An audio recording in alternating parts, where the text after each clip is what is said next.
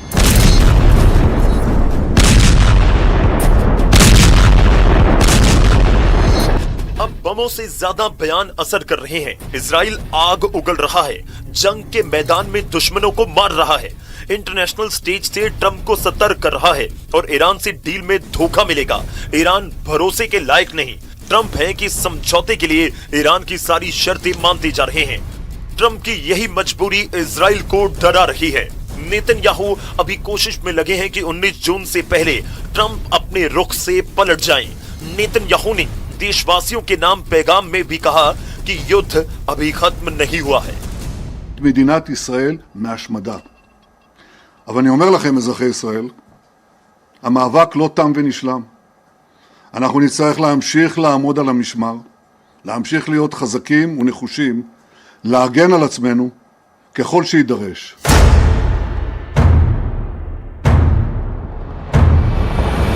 Israel को doubt है कि ट्रंप से समझौता कर रही ईरानी लीडरशिप पर यकीन नहीं किया जा सकता। इजराइल को सुप्रीम लीडर मुस्तफा के अंडरग्राउंड रहने का मतलब भी समझ नहीं आ रहा है। ट्रंप से डील करने वालों में विदेश मंत्री अब्बास अरागची और संसद स्पीकर कालीबाफ शामिल हैं, जबकि सुप्रीम लीडर ने अब तक इस डील पर कोई बयान नहीं दिया, न ही वो डील के ऐलान के बाद सामने आए हैं। ईरान अमेरिका में समझौता फाइनल हो रहा है, लेकिन मुस्तफा खामेनेई अब तक अंडरग्राउंड क्यों हैं?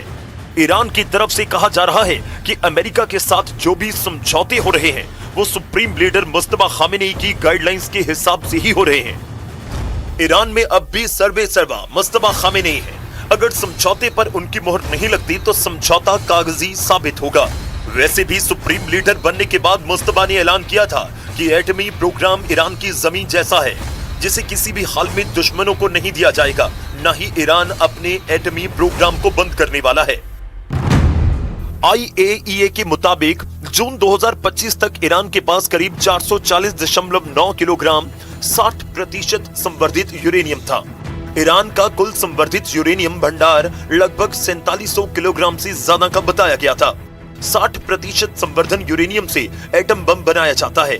अब अमेरिकी एजेंसी अनुमान लगा रही है कि ईरान को यूरेनियम को बम में बदलने, विस्फोटक तंत्र और डिलीवरी सिस्टम तैयार करने में केवल चंद महीने लग सकते हैं।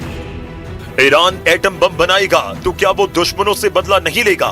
ईरान की लीडरशिप ने धमकी दे रखी है कि समझौता हो या नहीं, ईरान अमेरिका को कभी माफ नहीं करने वाला।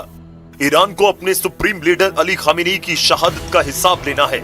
ईरान को युद्ध में मारे गए 55 से ज्यादा कमांडर और लीडर की मौत का बदला लेना है।